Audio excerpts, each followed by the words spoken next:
tu crois que ouais? Ah, Rodri, mano! Eita porra! Puta! Miséria, mano! Caralho, viado! Mais bien sûr que c'est du racisme. Je vous le dis clairement. C'est du racisme. Je le dis et je l'assume. Samuel Eto'o a tout remporté, il a marqué beaucoup de buts, il a tout fait. Pourquoi il n'a pas gagné? Non, c'est que le mondial. L'année du mondial. Bon, ça veut dire si je suis blessé toute la saison, je reviens au mondial, je marque 6 buts, je suis le meilleur joueur au monde. Pourtant, le meilleur joueur, c'est toute l'année. Alors, il y a certaines choses comme ça, on trouve des règles qui nous arrangent à certains moments. Et ça a été toujours comme ça, c'est l'histoire de ma vie. Et je suis africain, fier de l'être. Et quand je suis dans un stade de football, je veux pas seulement montrer que je suis un bon footballeur, je suis un Africain. Et il faut qu'on sache qu'il y a d'autres Africains qui sont peut-être encore meilleurs que moi. J'ai une pensée pour tous mes jeunes qui sont aujourd'hui à Barcelone et d'autres qui se retrouvent ailleurs. Et je reviens en arrière. Mardi, si je ne me trompe pas, je jouais face à Galatasaray et ça, je n'avais jamais vu ça ailleurs. Tout un stade qui acclamait un petit négro, Didier Drogba, qui reconnaissait la valeur d'un petit négro. Ça, je n'avais jamais vu ça. Moi, je suis reparti à Barcelone. Il me sifflait avec l'Inter. On me sifflait même à l'échauffement. Je me suis dit, mais c'est pas possible. Donnez-moi 3 matchs référence de Rodri en 2024. 3 actions, t'as dit? Putain, ce mec, c'est le meilleur joueur du monde. Donne ça, l'enculé. T'en as pas. Pourquoi t'en as pas? Parce que c'est un vol aux yeux du monde entier. Ce mec-là ne mérite rien. Il vient chercher son ballon d'or en béquille, le manque de respect, l'humiliation. Tout ça parce que Vinicius, il est là. C'est ça son problème. Il est ça. Son problème, c'est ça. Cherchez pas midi à 4h, cherchez pas des autres excuses. Il y en a pas. Supporters du Barça, de couleur noire, qui sont contents que Vinicius n'ait pas gagné. Rendez votre mélanine, rendez la couleur de peau. Rends la couleur de peau. Rends la couleur de peau. Vous vous rendez même pas compte du message qu'il y a derrière ça. C'est honteux. C'est honteux.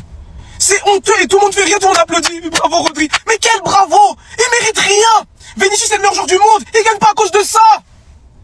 Putain, j'ai même pas envie de sortir le vlog, les gars. Je suis dégoûté. Je sors même pas le vlog. Je m'en bats les couilles. Ça y est, je rentre chez moi. Ça y est, je rentre chez moi. Je m'en bats les couilles.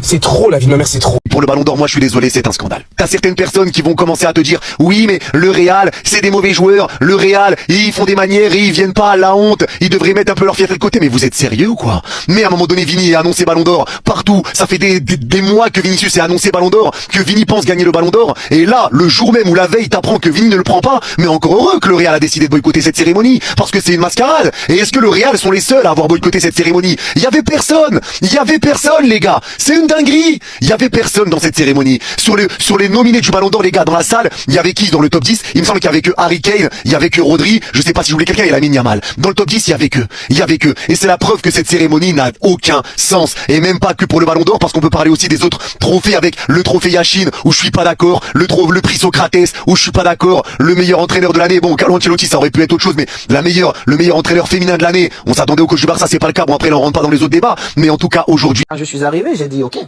moi je vais travailler comme le noir que je suis pour vivre comme vous les blancs. Parce que c'est ça. Parce qu'il faut travailler comme un noir, il faut faire 3 ou 4 fois ce que les autres font pour être reconnu. J'ai pas toujours été reconnu. J'aurais peut-être pu être ballon d'or européen 1 ou 2 fois, mais je l'ai pas été. Je ne réclame pas ça. Parce que le plus important pour moi, ce sont les titres collectifs, et j'en ai gagné. Je dis merci à tous mes coéquipiers. Mais vu que ces trophées existent, j'aurais pu gagner ça. Je ne dis pas que parce que je suis noir, certainement pas. Je vois déjà le président Blatter ou Michel qui vont me regarder bizarrement, mais j'aurais peut-être dû gagner ces trophées comme d'autres d'ailleurs, comme des grands champions comme Maldini ou d'autres qui n'ont pas eu à gagner ça. Mais moi, ce qui m'a un peu offensé à un moment donné, c'était l'année où Cannavaro gagne. Et on dit, mais Samuel Eto'o a tout remporté, il a marqué beaucoup de buts, il a tout fait. Pourquoi il n'a pas gagné? Non, c'est que le mondial, l'année du mondial. Bon, ça veut dire, si je suis blessé toute la saison, je reviens au mondial, je marque 6 buts, je suis le meilleur joueur au monde. Pourtant, le meilleur joueur, c'est toute l'année. Alors, il y a certaines choses comme ça, on trouve des règles qui nous arrangent à certains moments. Seul Africain a obtenu le Ballon d'Or, c'était Georges Weah, c'était en 1995, si je m'en souviens, donc il y a presque 30 ans.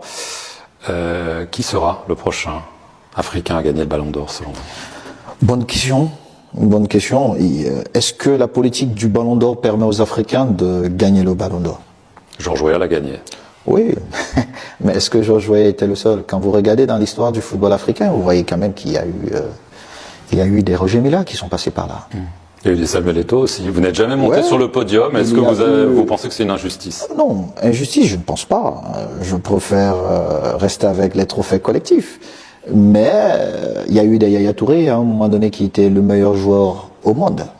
Yaya Touré, pendant 2 ou 3 saisons, était le meilleur joueur d'Angleterre, voire le meilleur joueur au monde, qui n'a jamais gagné de ballon d'or européen. Et est-ce que cette politique permet aux Africains de gagner? C'est une question que nous devons nous poser. Cristiano Ronaldo, Vinicius mérite le ballon d'or, Lionel Messi, Vinicius mérite le ballon d'or, Pep Guardiola, Vinicius mérite le ballon d'or, Erling Haaland, Vinicius mérite le ballon d'or, Carlo Ancelotti, Vinicius mérite le ballon d'or, Neymar Junior, Vinicius mérite le ballon d'or, Ronaldinho, Vinicius mérite le ballon d'or, Lamine Yamal, Vinicius mérite le ballon d'or.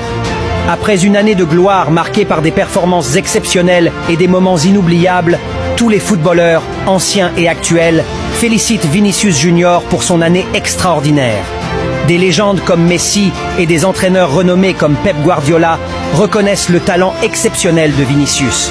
Alors que certains pourraient penser que des joueurs comme Rodri ou Bellingham méritent le ballon d'or, il est clair que cette année, c'est Vinicius qui se démarque. Son jeu dynamique, sa capacité à marquer des buts décisifs et sa contribution à son équipe font de lui un véritable joyau du football. Pensez-vous que Vinicius peut remporter le ballon d'or? Dites-nous en commentaire et abonne-toi pour plus de foot. Mes chers amis, dans 50 ans, dans 100 ans, on se rappellera comme d'une équipe de légende du Real Madrid 2024. De ses dingueries, de ses remontadas, de ses tempêtes de frissons jusqu'à la conquête finale à Wembley. Ce soir, le Real Madrid est élu meilleure équipe de l'année, son entraîneur meilleure équipe de l'année. Et le ballon d'or n'est pas dans ses rangs. Je trouve ça quelque peu surprenant. Lundi, donc aujourd'hui, ce qui constitue la stratégie de ce club, le Real Madrid n'est plus le club le plus riche du monde, loin de là, il ne peut pas rivaliser avec les nouveaux riches du football. Sa stratégie... Mais il est encore considéré aujourd'hui comme le plus grand club du monde. Parce qu'il est attractif, parce que sa stratégie repose sur le fait de faire gagner à ses joueurs des ballons d'or. D'où la nouvelle catastrophe du jour et d'où la fureur de ses dirigeants, fut-elle un petit peu déplacée ou paraissant-elle quelque peu... mauvais perdant. Je vais être horrible, mais il le mérite parce qu'il mérite de pas être récompensé. Clairement, son club lui dit on n'y va pas. Enfin, franchement, mon neveu de 3 ans et demi est plus mature que le Real Madrid, donc c'est hyper inquiétant. Philippe, la semaine avait très bien commencé pour le Real Madrid et puis petit à petit ça a dégringolé. Ouais, c'était la semaine la plus importante de ce début de saison pour le Real Madrid, avec en fait ce qui constitue triplement l'ADN de ce club. Mercredi, Ligue des Champions. Ça se passe magiquement, encore un truc de fou, face à Dortmund, super. Ils sont menés à la mi-temps, 0-2, 5-2. voilà. 5-2. Samedi, Patatras. autre élément identitaire du Real Madrid, la rivalité face à Barcelone. Humiliation totale, catastrophe, à domicile, défaite 4-0.